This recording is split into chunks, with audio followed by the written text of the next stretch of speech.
जय हिंद साथियों। आज पुनः हिंदी साहित्य पर आधारित उपन्यास प्रश्नों को लेकर के उपस्थित हैं।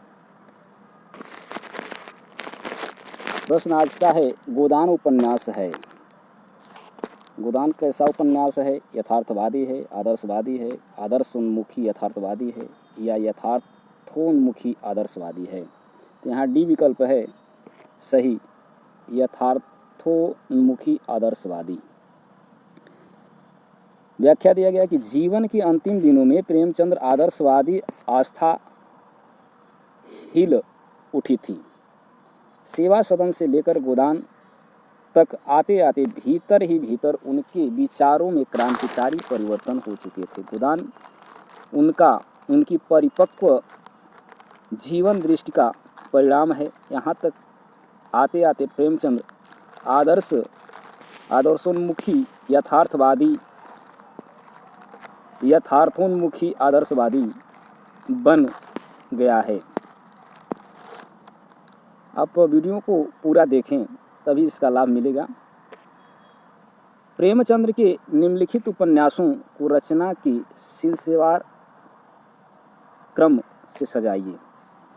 तो क्रम में लगाना है गमन, गोदान और सेवा सदन। तो यहाँ बी विकल्प सही है, यानी पहले सेवा सदन है, उसके बाद गमन है और उसके बाद गोदान है। इनके कुछ उपन्यास लिखे गए हैं, क्रम से दिया गया है, देख लेते हैं। सेवा सदन 1918, वरदान 1921, प्रेमाश्रम 1922, रंगभूमि 1925, कायाकल्प 1926, निर्मला 1927, प्रतिज्ञा 1929, गबन 1931, कर्मभूमि 1932 और गोदान 1936। उसके बाद है मंगलसूत्र, जो अपूर्ण है। ग्रामा अपूर्ण है, मंगलसूत्र अभी पूर्ण नहीं है। अगला प्रश्न है, इनमें से कौन सा उपन्यास प्रेमचंद्र का नहीं है? तो निर्मला ऊपर की व्याख्या में देख चुके हैं, निर्मला है, गमन है, प्रतिज्ञा है, सुनीता नहीं है, अर्थात सी विकल्प सही है। आगे दे रहा है कि वरदान उपन्यास की लेखक कौन है? ये हैं प्रेमचंद्र जी, ये विकल्प सही है। अगला प्रश्न हम देखते हैं, निम्नलिखित उपन्यासों का कालक्रमानुसार सही विकल्प चिन्हित कीजिए। तो यहाँ सी विकल्प होगा, प्रेमाश्रम, गबन, कर्मभूमि, गोदान।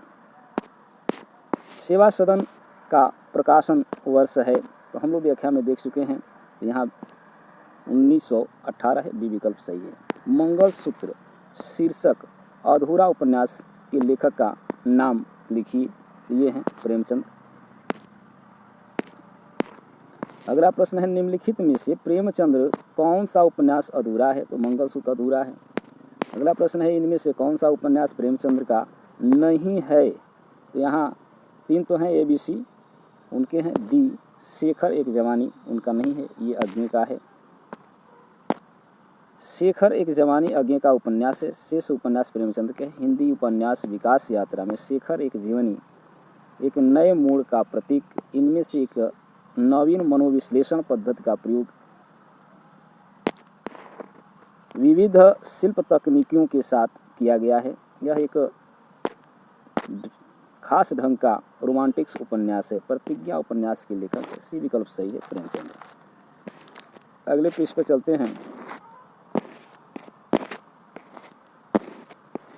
व्याख्या यहाँ दिया गया है कि प्रतिज्ञा उपन्यास के लेखक प्रेमचंद्र हैं। यह एक सामाजिक उपन्यास है। इसमें विधवाओं और अछूतों का प्रश्न उठाया गया है। इस उपन्यास के साथ प्रेमचंद्र ने एक और उपन्यास निर्मला भी लिखा। निर्मला में दहेज की कुप्रथा और अनमेल विवाह का भीषण परिणाम दिखाया गया है। अगला प्रश्न है, निम्नलिखित में से उपन्यास और उसमें वर्णित समस्या का एक युग्म सुमेलित नहीं है? तो कर्मभूमि सही है। कायाकल्प, यहाँ डी विकल्प है, गमन दहेज और अनमेल विवाह की समस्या, क्योंकि ऊपर वाली व्याख्या में हम देख चुके हैं कि ये प्रतिज्ञा में है और निर्मला में है। व्याख्या देख लेते हैं। उपन्यास तथा उसमें वर्णित समस्याओं की दृष्टि से विकल्प डी सुमेलित नहीं है, यानी असत्य, क्योंकि गौमन उपन्यास में प्रेमचंद्र ने मध्य वर्ग की हिपोक्रेसी, स्त्री के आभूषण प्रेम को उभारा है। शेष विकल्प सुमेलित है। प्रतिज्ञा विधवा जीवन की कथा व नारी परिधान है। निर्मला दहेज प्रथा एवं अनमेल विवाह। रंगभूमि पूंजीपतियों के प्रति रोधात्मक संघर्ष। प्रेमाश्रम जमींदारों द्वारा किसानों का शोषण। और वरदान है अनमेल विवाह का दुष्परिणाम। वीरांगना नामक उपन्यास की रचयिता हैं, तो यहाँ बी विकल्प है रामनरेश त्रिपाठी। व्याख्या देख लेते हैं। वीरांगना नामक उपन्यास के लेखक रामनरेश त्रिपाठी हैं। त्रिपाठी जी सिद्धहस्त साहित्यकार थे। इनको प्रकाशक और पुस्तक विक्रेता के रूप में पर्याप्त सफलता प्राप्त हुई थी। त्रिपाठी जी की अन्य प्रमुख कृतियाँ इस प्रकार हैं। मुक्तक मारवाड़ी, मनोरंजन, आर्य संगीत शतक, कविता, विनोद क्या होम रूल लोगे, मानसी, काव्य मिलन, पथिक, स्वप्न, कहानियाँ हैं तर्कस, आँखों देखी कहानी, उपन्यास है वीरवाला, मारवाड़ी और पिचासनी, सुभद्रा और लक्ष्मी, नाटक हैं जयंत, प्रेम लोक व हाथी चाचा, अजनबी, पैसा, परमेश्वर, बा और बापू, कन्या का, तपोवन तथा व्यंग है दिमागी अयासी स्वप्नों के चित्र। भागवंती उपन्यास की रचयिता हैं, यहाँ है ये विकल्प सुदर्शन जी हैं। भागवंती उपन्यास के रचयिता सुदर्शन हैं। इनका पूरा नाम पंडित बद्रीनाथ भट्ट था। उपन्यास तथा कहानियों के क्षेत्र में इनका महत्वपूर्ण योगदान है। अगला प्रश्न, निम्नलिखित कथा कृतियों में किसका संबंध काशी से नहीं है? यहाँ डी विकल्प है अलग अलग वैतरणी। शिव प्रसाद की अलग अलग वैतरणी आंचलिक उपन्यास है जिसका संबंध करैता गांव से है। काशी का 80 उपन्यास काशीनाथ सिंह द्वारा रचित है।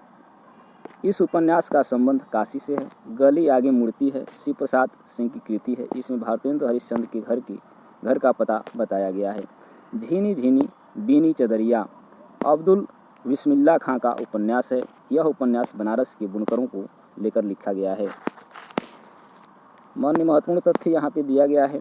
शिव प्रसाद सिंह की अन्य प्रमुख रचनाएं हैं वैश्वानर काशी 1, नीला चाँद काशी 2, कोहरे में युद्ध, दिल्ली दूर है, सैलुस, मंजूसिमा, औरत, अंधकूप, एक यात्रा, सतह के नीचे, अमृत, मानसी गंगा, किस किस को नमन करूं, उत्तर योगी आदि।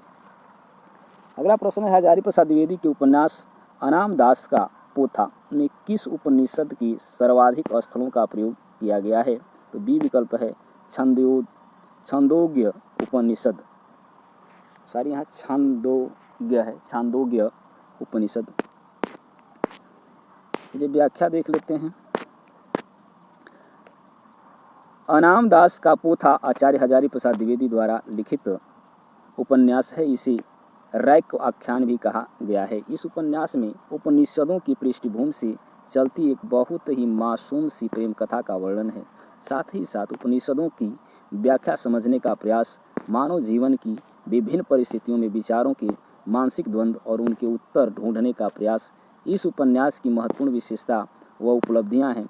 इस उपन्यास में परिलक्षित लेखक का उपनिषद ज्ञान, मानवीय मनोदशा को समझने की क्षमता, उनको अपनी कलम से सजीव कर देने की क्षमता निश्चित ही प्रशंसनीय है। इस उपन्यास की पृष्ठभूमि छांदोग्य उपनिषद में वर्णित कथा है। इनके अन्य उपन्यास बाणभट्ट की आत्मकथा, चारुचंद लेख पुनर्वा आदि हैं। अनाम दास का पोथा शीर्षक उपन्यास के लेखक हैं तो हजारी प्रसाद द्विवेदी हैं। डी विकल्प सही है। आज के लिए इतना ही। पुनः अगली वीडियो में इसके आगे के प्रश्नों को लेकर के उपस्थित होंगे। वीडियो को ज़्यादा से ज़्यादा शेयर करें और पूरा वीडियो देखें, तभी इसका लाभ मिलेगा। धन्यवाद।